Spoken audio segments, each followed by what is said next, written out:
அமைதி காத்து வந்தோம். ஆனால் இப்படி அமைதி காத்து வந்த நேரத்தில் நம்மளை பற்றி வன்ம அரசியல் வலைகள், அர்த்தமற்ற அவதூறுகள்னு இந்த மாதிரி நிறையா விஷயங்கள் நம்மளை பற்றி பின்னப்பட்டன, பரப்பப்பட்டன. இது எல்லாமே சட்டம் மற்றும் சத்தியத்தின் துணை கொண்டு துடைத்து எறிய தான் போறோம்.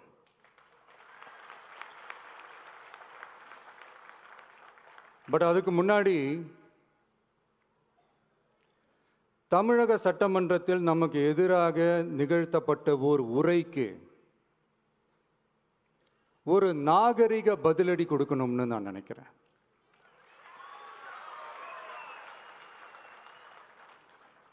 அரசியல் செய்ய விருப்பமில்லை, அரசியல் செய்ய விருப்பமில்லைன்னு அடிக்கடி சொல்ற முதல்வர் நம்மளை குறிப்பிட்டு பல்வேறு அவதூறுகளை பதிவு செய்வதன் வாயிலாக பெருந்தன்மையை பேரளவில் மட்டுமே பேசும் முதல்வர் 15/10/2025 அன்னைக்கு தமிழக சட்டமன்றத்தில் நமக்கு எதிராக பேசிய பேச்சில் எவ்வளவு வன்மத்தை கக்கியுள்ளார் என்பதையும்,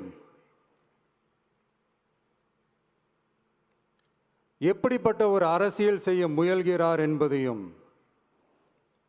தமிழக மக்கள் உணராமலா இருப்பாங்க?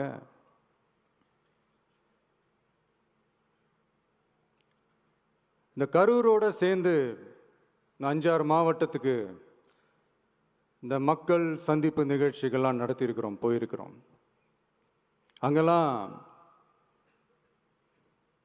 இந்த லாஸ்ட் மினிட் வரைக்கும் எங்களுக்கு அந்த இடம் கொடுப்பாங்களா மாட்டாங்களா, பெர்மிஷன் தருவாங்களா மாட்டாங்களா, இப்படியே இழுத்து அடிச்சுக்கிட்டு இருப்பாங்க. தான் நாகப்பட்டினத்தில் சொன்னது மாதிரி தான்.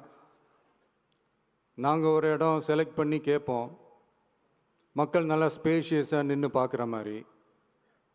பட் அவங்க அதையெல்லாம் ரிஜெக்ட் பண்ணிவிட்டு மக்கள் நெருக்கடியோடு நின்று பார்க்குற மாதிரி ஒரு இடத்த செலக்ட் பண்ணி எங்களுக்கு கொடுப்பாங்க. இது டிஃபால்ட்டாக எல்லா இடத்துலையும் இந்த ஒரு ஆர்கியூமெண்ட் நடந்துகிட்ருக்கோன்னு வைங்க. அது மட்டும் இல்லை, இந்தியாவிலேயே எந்த ஒரு அரசியல் கட்சி தலைவருக்கும் கொடுக்கப்படாத கண்டிஷன்ஸ். பஸ்ஸுக்குள்ளேயே இருந்து பார்க்கணும், மேலே கை காட்டக்கூடாது, இப்படிலாம் ஒரு அதீத கட்டுப்பாடுகளை கொடுத்த உடனே எங்கள் சைட்லேருந்து ஒரு அறிக்கையும் வெளியிட்டோம். அது மட்டும் இல்லை, தமிழக வெற்றி கழகம் சார்பாக அனைத்து கட்சிகளுக்கும் சமமாக ஒரு முறையான ஒரு பொது வழிகாட்டு முறைகள், SOPஸ்ன்னு சொல்லுவாங்க, அதையும் வழங்கணும்னு சொல்லி உயர்நீதிமன்றத்தையும் நாடி இருக்கணும். இதுவும் தமிழக மக்கள் உணராமலா இருப்பாங்க?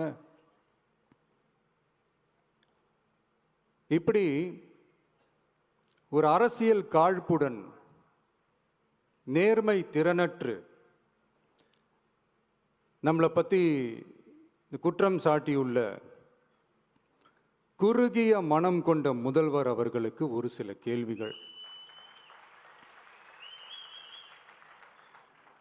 உச்சநீதிமன்றத்தில், அதாவது 13/10/2025 அன்னைக்கு உச்சநீதிமன்றத்தில் நடந்த அந்த விவாதங்களை வைத்தும் அந்த உத்தரவுகளை வைத்தும் இந்த கேள்விகள். இப்படி பொய் மூட்டைகளாக நம்மளை பற்றி இந்த அவதூறுகளை அவிழ்த்து விட்ட முதல்வர் அவர்களுக்கும் திமுக அரசுக்கும் சார்பாக கோடிகளை கொட்டி அமர்த்தப்பட்ட அறிவார்ந்த வழக்கறிஞர்கள் அவங்க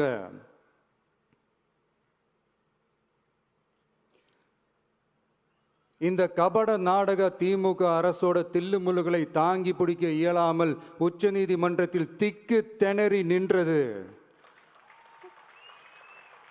முதல்வர் அவர்களுக்கு மறந்துவிட்டதா? இந்த கரூர் சம்பவத்துக்கு அப்புறமே அவசரமா ஒரு தனிநபர் ஆணையம், அந்த தனிநபர் ஆணையத்தை அவமதிக்கிற மாதிரி அரசு உயர் அதிகாரிகள், காவல்துறை உயர் அதிகாரிகள் எல்லாருமே நம்மளை பற்றி ஃபுல்லாக இந்த அவதூறுகள் பரப்பி ஒரு செய்தியாளர்கள் சந்திப்பு அவசரமாக. இதெல்லாம் ஏன் நடக்குது, எதுக்காக நடக்குது அப்படின்னு ஒட்டுமொத்த தமிழக மக்களும் கேள்வி கேட்க ஆரம்பிச்சாங்க. இதுவும் தமிழக முதல்வர் மறந்துட்டாரா?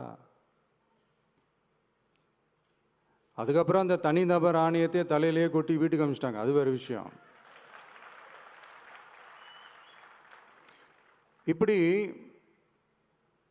இப்படிலாம் கேள்வி கேட்ட உடனே ஏதாவது பதில் சொல்லி ஆகணும்ல. அதனால சட்டமன்றத்தில் பேசும்போது உண்மை நிலையை தெளிவுபடுத்தத்தான் அப்படின்னு ஏதோ இந்த சட்ட ரீதியாகவும் சத்தியத்திற்காகவும் நடந்தது போல ஏதோ சாமர்த்தியமாக பேசுகிறதா நினச்சி பேசியிருக்காங்க. இப்படி ஒரு 50 வருஷமாக பொது வாழ்க்கையில் இருக்கிற ஒருத்தவங்க ஒரு முதல்வர் அவர்கள் சொன்னது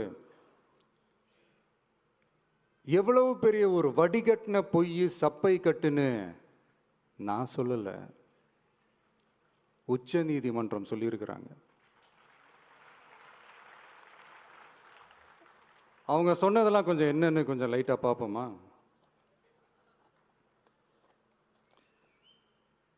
The comments which have been made before the media by the top officers of the police department may create doubt in the minds of the citizenry on impartiality and fair investigation. The faith and trust of the general public on the process of investigation must be restored in the criminal justice system. அதாவது அரசு காவல் உயர் அதிகாரிகள் ஊடகங்களிடம் பேசியது என்பது பொதுமக்களிடையே நியாயமான விசாரணை நடக்குமா என்ற சந்தேகத்தை ஏற்படுத்தக்கூடும் என்றும், நியாயமான விசாரணை மூலமே அந்த சந்தேகத்தை மீட்டெடுத்தே ஆக வேண்டும் என்றும் உச்சநீதிமன்றம் தமிழக அரசின் தலையில் ஓங்கி நறுக்கு நறுக்கு நறுக்கு என்று கொட்டியதை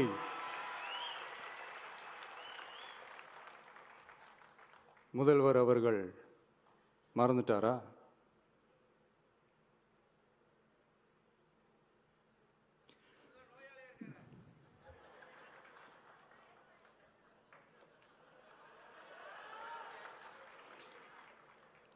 மாண்பமை சென்னை உயர்நீதிமன்றத்தின் மாண்புமிகு நீதியரசர் எஸ்ஐடி அமைத்து உத்தரவிட்டார் அல்லவா? அந்த உத்தரவை ஏதோ சட்டத்தின் மீதும் நீதி பரிபாலனத்தின் மீதும் மரியாதை கொண்டவர்கள் போல ஒரு நாடகத்தனமான கொண்டாட்டத்தை திமுகவும் திமுகவிற்கு ஒத்து ஊதுவோரும் நடத்தி கூத்தாடி குதூளித்தனர் அல்லவா? தாவேகாவிற்கு எதிராகவும் நமக்கு எதிராகவும் உயர்நீதிமன்ற மாண்புமிகு நீதியரசர் தீர்ப்பளித்து விட்டதாக விதந்தோதி விழா எடுத்தனர் அல்லவா? அந்த உத்தரவை குறித்து சொல்லும்போது எந்த ஆவணத்தின் அடிப்படையில் அந்த உத்தரவு அமைக்கப்பட்டது? நான் கேட்கல, உச்சநீதிமன்றம் கேட்டிருக்கிறாங்க. The judgment is completely silent about how learned single judge arrived at such a conclusion and what material was pursued by the court என்று உச்சநீதிமன்றம் உரத்த குரலில் கேள்வி கேட்டது. அப்போதும் கூட உச்சநீதிமன்றத்தில் திமுக அரசுக்காக வாதாடிய அறிவார்ந்த மூத்த வழக்கறிஞர்கள் பதில் சொல்ல இயலாமல் வாய் மூடி மௌனம் காத்ததை நாடே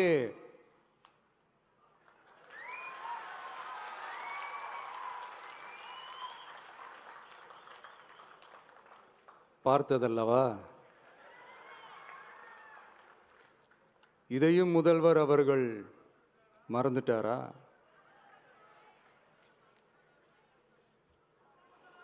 Such petition ought to be dealt with by the division bench, registering as public interest litigation in right earnest and not to be dealt with by a single bench. அதாவது பொது வழிகாட்டு முறைகளான SOP அமைக்கப்பட்டு வெளியிட வேண்டும் என்ற கோரிக்கையுடன் வந்த ரிட் மனுவை நீதிபதிகள் டிவிஷன் பெஞ்ச் தான் கையாள வேண்டும்,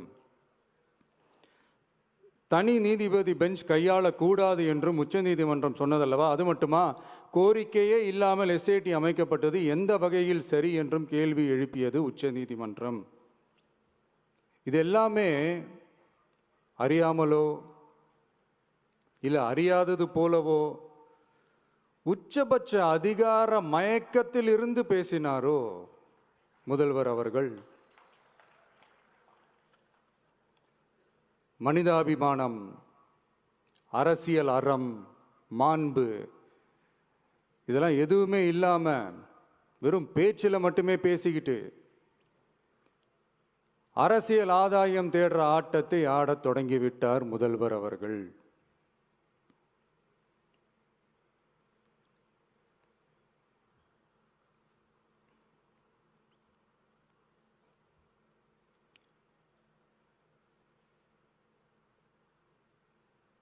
இதெல்லாம் என்ன அவங்களுக்கு புதுசா என்ன?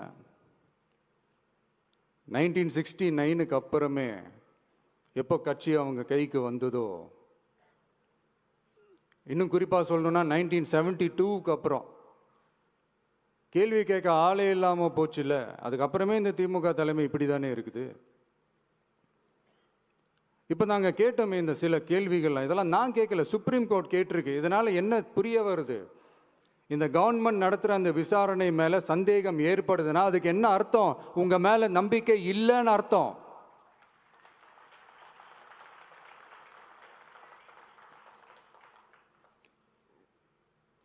இதெல்லாம் ஏன் எதுக்காகன்னு முதல்வர் அவர்களுக்கு புரியுதா?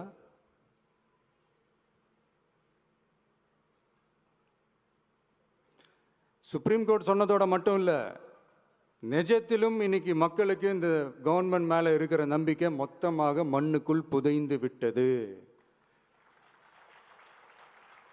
இதுவாவது முதல்வர் அவர்களுக்கு புரியுதா? புரியலனா 2026 தேர்தலில்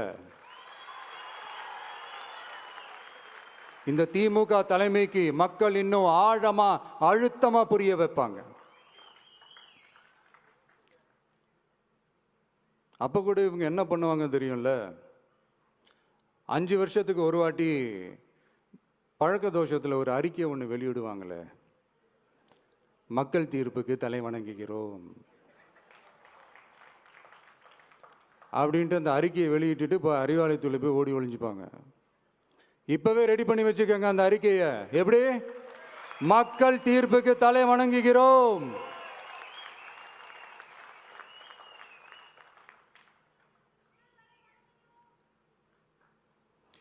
நான் போன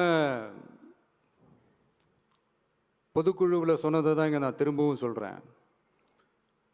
இயற்கையும் இறைவனும் நம் தமிழக சொந்தங்களின் வடிவில் மாபெரும் மக்கள் சக்தியை நம்ம கூடவே நிற்கும் போது எம் மக்களுக்கான அரசியலை தடுப்பவர் எவர்?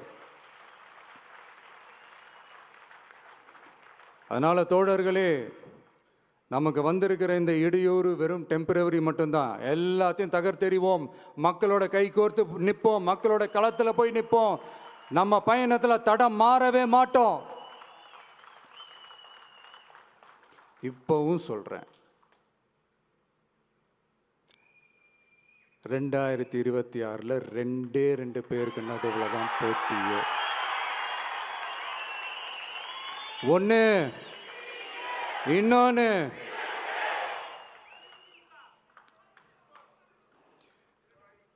இந்த போட்டி இன்னும் ஸ்ட்ராங்காக மாறப்போகுது. 100% வெற்றி நமக்கு. வரலாறு படைப்போம். கான்ஃபிடென்ட்டா இருங்க, நல்லதே நடக்கும், வெற்றி நிச்சயம். மீண்டும் சந்திக்கும் வரை வணக்கம்.